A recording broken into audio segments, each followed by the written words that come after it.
Good morning friends, मैं विशाल आर्य career maker academy के YouTube channel पर आपका हार्दिक स्वागत करता हूं। जैसा कि हमने जो पिछली क्लास थी हमारी वो नंबर सिस्टम के पार्ट फर्स्ट से रिलेटेड थी। उसमें हमने आपको यूनिट डिजिट इकाई अंक निकालना सिखाया था। कुछ बच्चों ने इन प्रश्नों के आंसर भी दिए मुझे व्हाट्सएप पे और इसमें कमेंट्स बॉक्स में भी दिए। मैं उन प्रश्नों का आपके सामने सॉल्यूशन एक बार अच्छी तरीके से करना चाहूँगा कि उनका सॉल्यूशन क्या है। ध्यान से देखिए हल्का सा सामने, और कुछ छोटी सी बात थी जो आपको बतानी ज़रूरी थी, उस पर भी हम डिस्कस करते हैं। जैसे ध्यान से देखना, ये टॉपिक भी जो होता है बच्चे इसमें काफ़ी गलती करते हैं, ज़्यादातर गलतियाँ होती हैं इस टॉपिक से।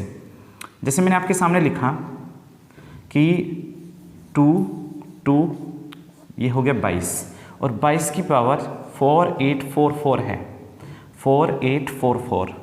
तो हमें अगर इसमें इकाई अंक निकालना है तो मिस्टेक क्या होती है पहले उस चीज़ को जानेंगे। मैंने आपको बताया था कि 4 नंबर 2, 3, 7 और 8, इन 4 नंबर में हम पावर को चेक करते हैं। और पावर को चेक इस प्रकार से करते हैं कि जो बाद के 2 अंक होते हैं, जैसे 44 है, इस 44 को हम 4 से ही डिवाइड करते हैं, सिर्फ बाद के 2 अंकों को।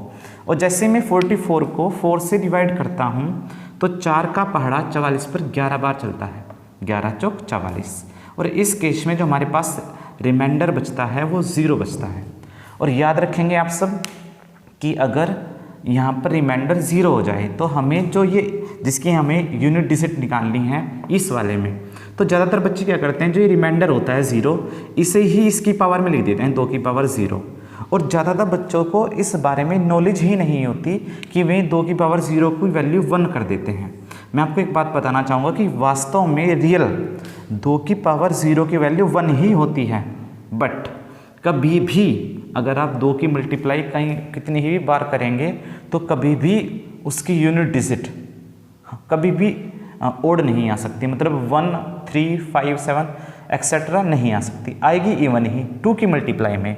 तो याद रखेंगे इस केस में अगर इन नंबर की ये जो डिजिट हैं कभी शेषफल जो 0 आ जाए तो हमें इस इकाई अंक का 2 की पावर 4 वाला केस लेना होता है।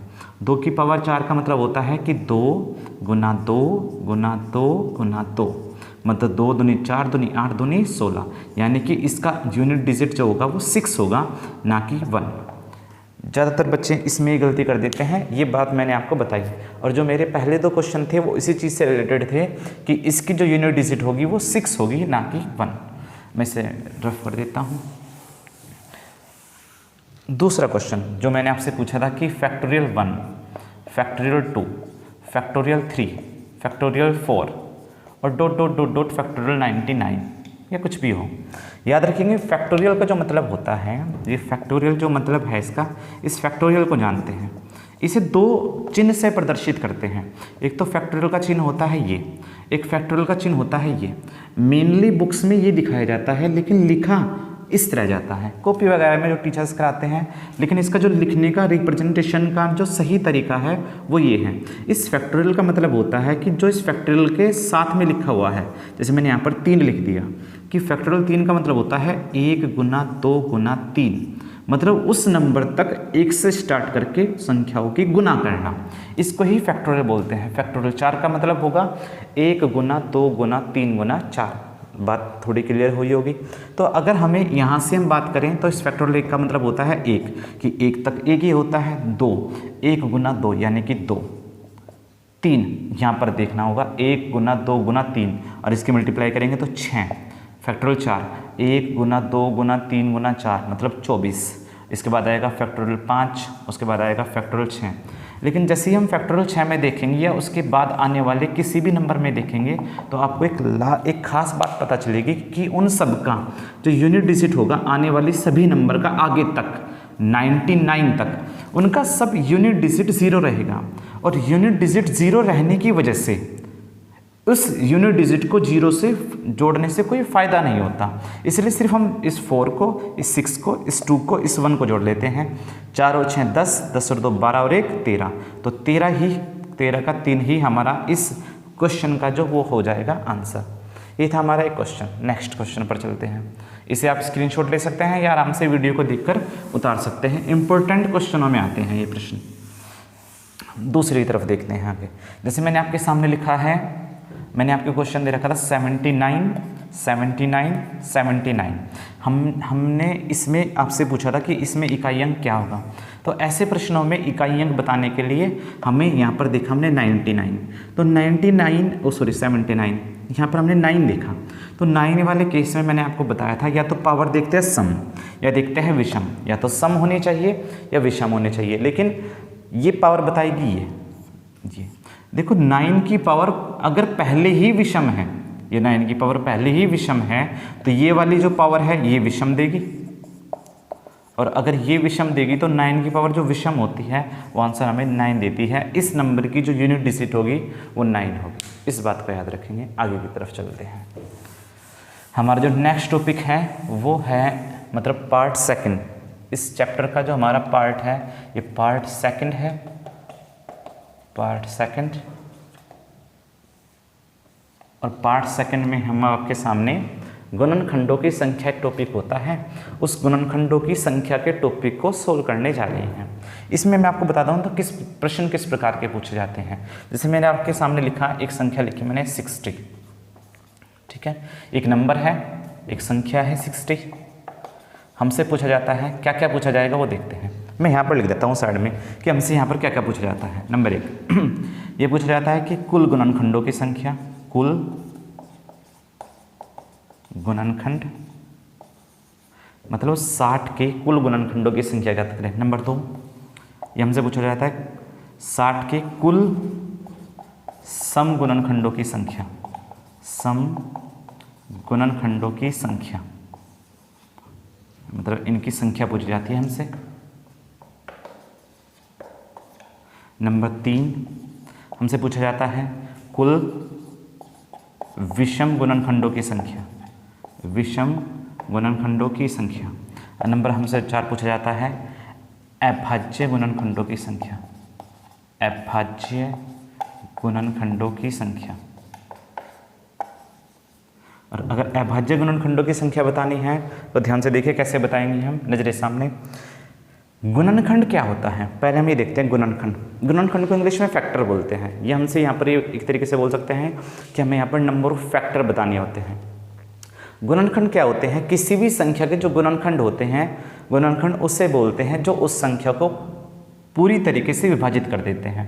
तो अगर मैं आपके सामने 60 के गुणनखंड लिखूं तो सबसे पहले गुणनखंड होगा 1, उसके बाद होगा 2, उसके बाद होगा 3, उसके बाद होगा 4, उसके बाद होगा 5, उसके बाद होगा 6, 6 के बाद हमारा गुणनखंड होगा 10, 10 के बाद होगा 12, 12 के बाद होगा 15, 15 के बाद होगा 20, 20 के बाद होगा 30, 30 के बाद होगा 60। इस प्रकार से हमारे पास 60 के जो गुणनखंड आए में 1, 2, 3, 4, 5, 6, 7, 8, 9, 10, 11, 12। तो मेरे पास जो 60 के कुल गुणनखंडों की संख्या आई वो मेरे पास आई निकलकर 12 कि 60 के कुल गुणनखंड होंगे 12। लेकिन एग्जाम में इन प्रश्नों को हम इस प्रकार से सोल्व नहीं करते। उसका तरीका क्या है और इनका तरीका क्या है वो चंद सेकंड में आपके सामने होगा। नजरे सामने रखें। 60 सबसे पहले जो आपके सामने 60 लिखा हुआ है इसे इनके छोटे गुणनखंडों में ब्रेक करते चलते हैं। जैसे 60 को लिख सकता हूँ मैं आपको समझाने के लिए 6 गुना 10, 6 गुना 10 60 होता है। इस 6 को लिख सकता हूँ मैं 2 गुना 3 गुना, इस 10 को लिख सकता हूँ मैं 2 पंजे 10। ठीक है, ऐसी संख्याओं में तोड़ते हैं जिनके दोबारा टुकड़े पॉसिबल ना हो। जैसे 6 को 2 तिया 6, 10 को 2 पंजे 10, बिल्कुल सही। अब मैंने देखा 2 यहाँ पर भी आया, 2 यहाँ पर भी आया, तो मतलब 2 मेरे पास 2 बार आ गया। 2 की पावर 2 गुना 3 गुना 5। और अगर मुझे नंबर ऑफ फैक्टर निकालने हैं कि नंबर ऑफ फैक्टर कितने होंगे इसके, तो हमें क्या करना है, जैसे ये 2 मेरे पास लिखा हुआ है, इसकी पावर 2 है, इनकी पावर को एक एक ज़्यादा करके लिखनी है। जैसे यहाँ पर इसकी भी पावर 1 है, इसकी भी, तो इस 2 की पावर में 1 बढ़ा लेना है। मैंने लिखा है यहाँ पर 3, इसमें भी पावर 1 बढ़ा लेनी है 2, इसमें भी पावर 1 बढ़ा लेनी है 2, और इनकी मल्टीप्लाई कर देनी है। 3 दूनी 6 दूनी 12। तो मेरे पास नंबर ऑफ फैक्टर जो होंगे वो कितने होंगे 12, जो कि हमने ये ऐसे निकाल लेते हैं। उनको निकालने का बिल्कुल सही तरीका ये है। इस बात को एक बार आप नोट करिए। 30 सेकंड आपके पास है।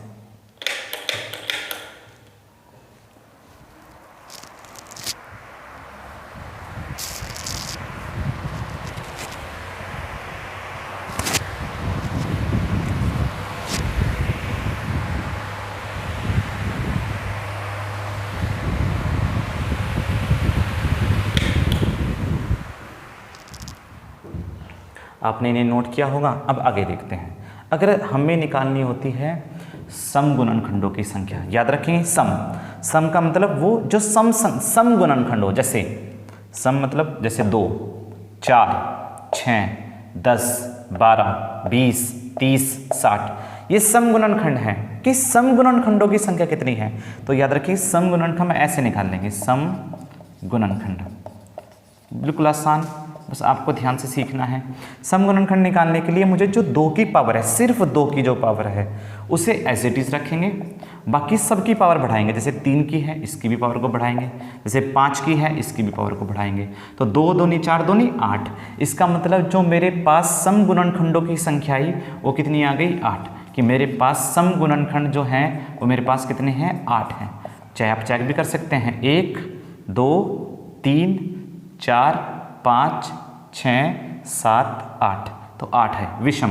अगर मुझे विषम निकालना है कि विषम गुणनखंड कितने होंगे, विषम गुणनखंड निकालने हैं, तो याद रखेंगे 2 की जो पावर होती है उससे मतलब ही नहीं है, बाकी जो 2 से अलग है सबकी पावर को बढ़ाएंगे। इसकी भी पावर 1 बढ़ाएंगे, 1 ही बढ़ानी है, इसकी भी पावर 1 बढ़ाएंगे, तो 2 दूनी 4, मतलब विषम गुणनखंडों की जो संख्या आएगी वो कितनी आएगी, 4। आप चाहे काउंट भी कर सकते हैं। जो विषम गुणनखंड है हमारे पास 1, 3, 5 और 15, सिर्फ 4 है। अगर मुझे निकालनी है अभाज्य गुणनखंडों की संख्या, अभाज्य गुणनखंड का मतलब होता है ऐसे गुणनखंड जो सिर्फ खुद से या सिर्फ 1 से कटते हों। तो अभाज्य गुणनखंडों की संख्या के लिए इन दोनों से बिल्कुल अलग है। जो ये पावर होती है इन पावर को प्लस कर लेते हैं, 2 और 2, 2 और 1 3 और 1 4, इन पावर को प्लस करते हैं, ना कुछ जोड़ते हैं ना कुछ घटाते हैं, सिर्फ पावर को प्लस कर देते हैं। इसमें जो हमारे पास अभाज्य गुणनखंड है सिर्फ 4 है। मैं एक और एग्जाम्पल के माध्यम से आपको सब समझाना चाहूँगा। मैं इसको रफ कर रहा हूँ, आप या तो इसका स्क्रीनशॉट ले लीजिए या इससे उतार लेना इस वीडियो को पॉज करके।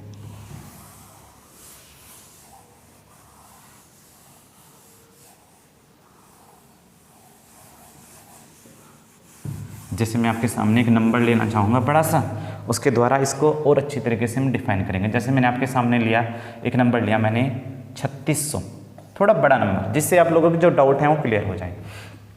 मैं 36 को लिख सकता, क्योंकि पेपर में थोड़ा बड़ा नंबर पूछा जाता है, 240, 540, 1080, 840, 960, 1500, 3600, 1200, 2400, इस तरह के नंबर पूछे जाते हैं। आप इन्हें ऐसे लिखिए, 3600 को लिख सकता हूँ 36 गुना 100।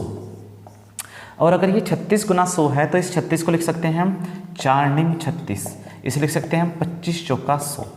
बिल्कुल इन्हें ब्रेक करते चलें, जिनके दोबारा टुकड़े हो सकते हैं उनके दोबारा टुकड़े करें। जैसे 4 है, 4 को लिख सकता हूँ मैं 2 की पावर 2, 9 होता है 3 की पावर 2, ये होता है 5 की पावर 2, ये होता है 2 की पावर 2। और जो हमारे पास जैसे ये 2 है, ये भी 2 की पावर 2 है, तो इनकी पावर को प्लस कर लेंगे, 2 की पावर 4। उसके बाद ये 3 है, 3 की पावर 2, 5 की पावर 2, इसकी पावर 2 यहाँ पर थी, 2 यहाँ पर थी, प्लस हो गई, 3 की पावर 2 ऐसी, 5 की पावर 2 ऐसी। अगर मुझे निकालने हैं कुल गुणनखंडों की संख्या, तो सबकी पावर को प्लस करके यहाँ पर इसकी पावर 1 बढ़ाया, इसकी पावर भी 1 बढ़ाया, इसकी पावर भी 1 बढ़ाया, तो 5 तिया 15 तिया 45, तो कुल गुणनखंडों की संख्या है मेरे पास 45। अगर मुझे निकालने है सम गुणनखंडों की संख्या, तो मैं 4 की पावर 2 की पावर नहीं बढ़ाऊंगा, 4 का 4 बाकी की बढ़ाऊंगा, गुना 3 गुना 3, 4 तिया 12, 12 तिया 36। अगर मुझे निकालने हैं विषम गुणनखंड, तो मैं सिर्फ इससे कोई मतलब नहीं है मुझे, 2 की पावर 4 काट दीजिए, इसकी बढ़ाइए 3, इसकी बढ़ाइए 3, 3 तिया 9, ये मेरे पास निकल कर आए कुल विषम गुणनखंड। अगर मुझे निकालने हैं अभाज्य गुणनखंड, तो इन सबको जोड़ दी, 4 और 2 6 और 2 8। इस प्रकार से हमारे पास सभी प्रश्नों के आंसर जो हैं वो आ चुके हैं। अगर इस प्रश्न को करने में कोई भी डिफिकल्टी हुई हो, तो जो मैंने पहले प्रश्न कराया था उसमें मैंने अच्छी तरीके से इन चीज़ों को सोल्व आउट किया था, आप वहाँ से देख सकते हैं। मैं इसे रफ कर रहा हूँ आपके सामने। मैंने सब बातें इन प्रश्नों के बारे में आपको यहाँ बता दी। कुछ क्वेश्चन जो आपको कमेंट बॉक्स में आंसर देने हैं वो आपके सामने यहाँ पर लिखे हुए हैं। आप मुझे आंसर देना 540, नंबर 2 1080, नंबर 3 1600 और नंबर 4 आपके सामने है 6000 कि इन चारों प्रश्नों के आंसर, ठीक है। ऐसे कि कुल गुणनखंड कितने होंगे, सम गुणनखंड, ये आप अपनी प्रैक्टिस करना। ये आपकी प्रैक्टिस के लिए मैंने आपके सामने प्रश्न लिखे हैं।